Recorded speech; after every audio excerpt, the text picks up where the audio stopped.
Hi there, welcome to the Super Games Super Show. You're here with me again, Chris, for a quick look at Hudson Hawk for the Commodore Amiga. I originally had this game for the Game Boy, and I gotta say it compares very closely. I haven't played this one yet, but I had a quick look at what it was about. So without further ado, this is obviously the cracked version. Don't see how it's usually escape. Alright, we're here. Do Not Touch the Tape. 2020 Vision presents Hudson Hawk, the film. And it was actually a film with Bruce Willis in it. And you'll see how closely he resembles bloke in the game. If it ever loads. Maybe the tape's hung itself. For those of you who are old enough to remember tapes, you have to rewind them. And then wind them all the way forwards, and then rewind them back again. And see if it can straighten itself out a bit. Get some tension. There were the ones you could poke the edge in. You can wind it with your thumb. Really hurt. Alright, let's get on with it. Come on.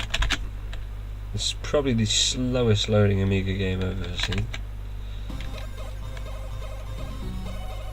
Oh yeah.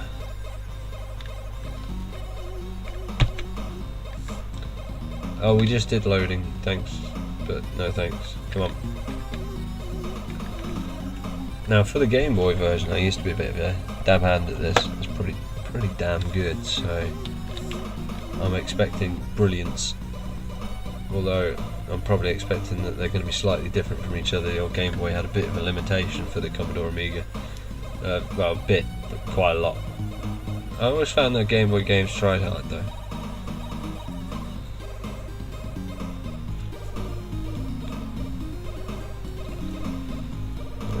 More clever editing. Stage 1, auction house roof.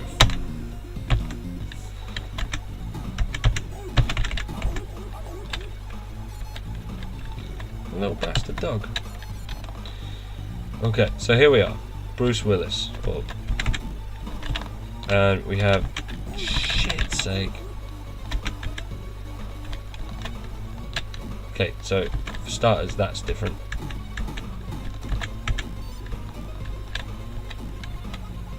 He's a bit more glidey on this. In fact, I can't actually jump on that ledge.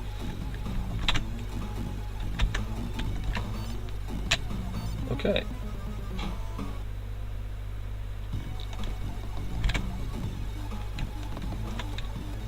I gotta say, I enjoy the Amiga one better. I'm just gonna go across it. Screw these guys. You can usually take those birds out. Didn't actually know they were birds till played this version. Some extra lives there. You can't do this on the Game Boy one. Some Big Mac's health. Good. Right. It's a bit of puzzle solving skills here, which are mucked up.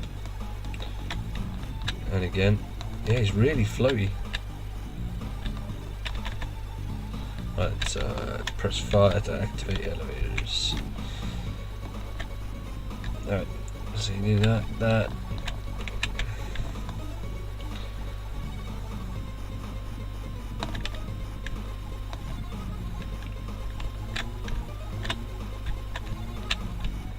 Can only jump at angles, so be wary of that.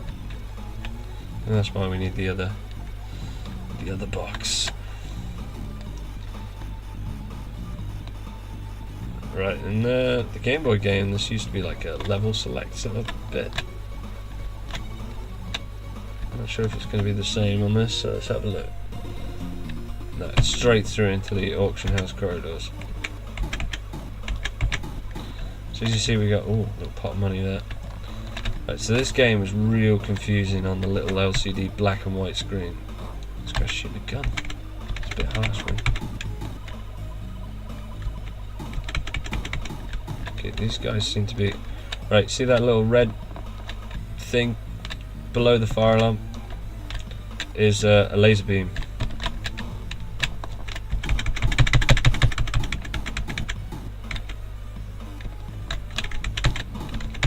That thing up on the wall is a security camera. Jesus Christ, it's getting absolutely pasted here. Oh, which has caught me, which causes you to freeze. And it's catching me continuously now because I can't stand up because the old bullet's shooting me in the head. Okay, this does not compare very well. And in fact, I'm almost so fed up with this, I'm going to give you a comparison. We're going to go play the Game Boy one right now. Right, now then, this is Hudson Hawk. Oh, the Hudson Hawk I remember. Let's see if we're any good at this. I haven't played this game in about 12 years, maybe more. Yeah, possibly more. Alright, let's have a go. Come on.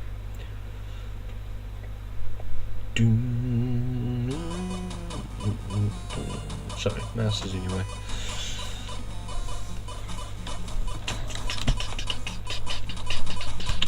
Here we go. Music and sound effects, of course.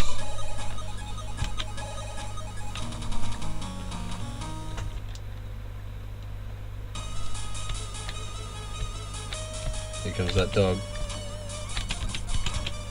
But luckily we can just take him out. Oh, that was jump.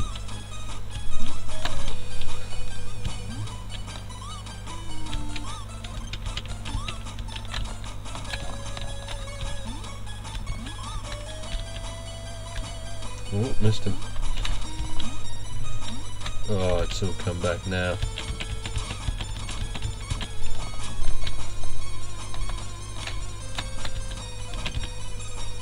Okay, took a little bit of damage there. No, it's like no damage bar. It's black and white. There's no ladder there. That's no big deal. But I seem to remember, if I remember correctly, the puzzle's still sort of there. The fucking owl is gone. And you can jump straight up, so there's several bonuses right there. I mean, it's not colour, and it's not got the cool little, like, can't remember if we can go in any of these doors now, I don't think so. But there is bags of cash. If you never go, you don't know, do you? Yeah, so I played the shit out of this game. I mean, at one point it was probably one of the only 2 or 3 games I actually had. The jump just got those stairs on my second-hand Game Boy. I mean, who didn't have a Game Boy though? I think everyone had a Game Boy. I had the original square brick. I found it in my shed the other day. It doesn't actually work, which I'm a bit sad about. But right, so in this game there's pressure plates. Didn't see them on the other one. There's a trampoline board there. Look. So you got these pressure plates to contend with. They're pretty badass. There's the kid with the camera. And he sort of does what the security cameras do. Okay, so we set that up. But the cameras do kill you instantly, which I totally forgot about.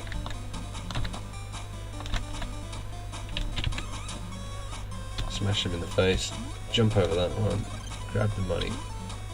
Yeah, we need that. Yeah. Oh, we were so good at this game. In fact, I could do a long play of this. It's literally that non-offensive as well. You can just sit there and go through it. It's not too hard, not too taxing. It seems to be a lot more responsive with the old ball throwing as well. Okay. In fact, I don't actually know what the alarm does. Possibly points? Knocks your points down a bit? I don't know. Straight through. Part 3. See, we're flying through this already. I much prefer this one. Possibly it's because of my personal preference. I mean, I did play this a lot as a child and got pretty good at it. But the other one felt like if I let go of the controls, he stops. That wasn't happening on the Amiga one. He was gliding around. It was like controlling, I don't know, someone on ice. So that's what that was. You can see what I mean. I didn't know what these characters actually were. I always thought the kid with the camera was actually a bloke with a bazooka. I thought that's a bit harsh. And that is a child. Apparently. Yeah, I sort of see it now. I mean, this is obviously a lot bigger than the LCD screen on the Game Boy. So you got that going for you. Go on, you beast. Can't see what lives you got.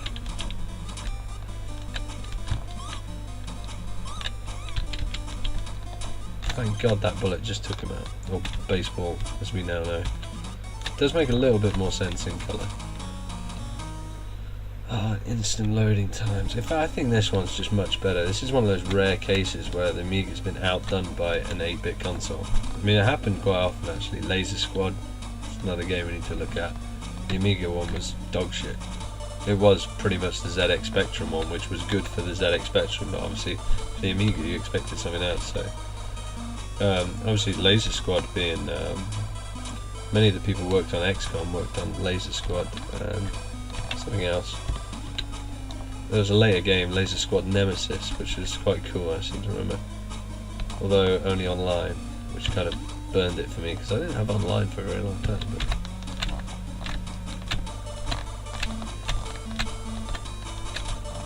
now, okay.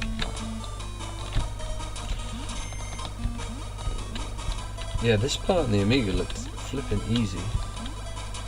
So you only just got enough time to get through those fans on the old Game Boy. If you get hung up on the stairs, or even these flipping pokers absolutely do you sometimes.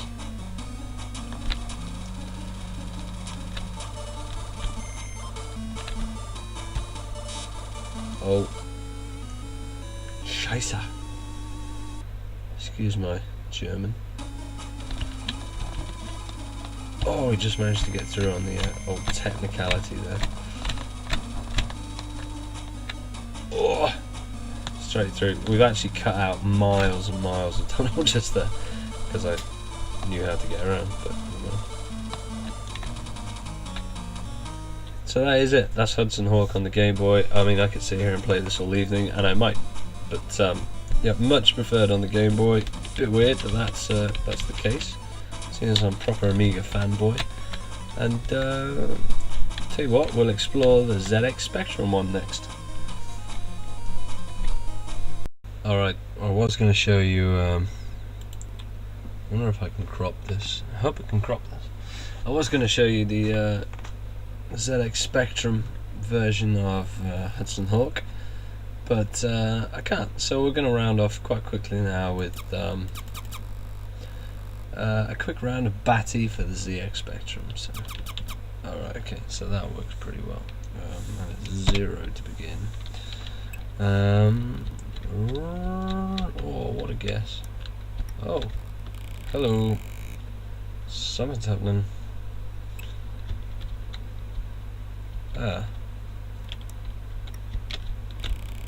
Oh. Okay, so this is Spectrum 4 ZX or ZX Spectrum. Sorry, I live in England, and the controls are backwards. Interesting. Emulator for the ZX Spectrum. I gotta say, not impressed so far. The reason I couldn't show you Hudson Hawk was the fact that it was.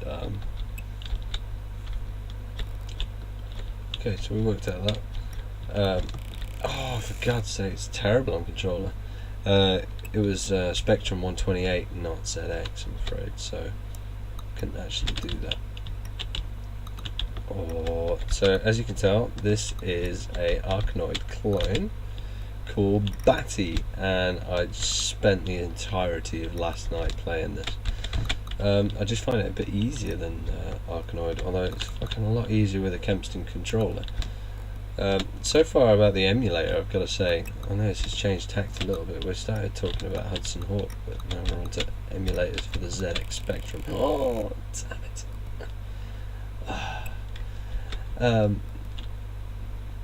Yeah, one thing I will say about this.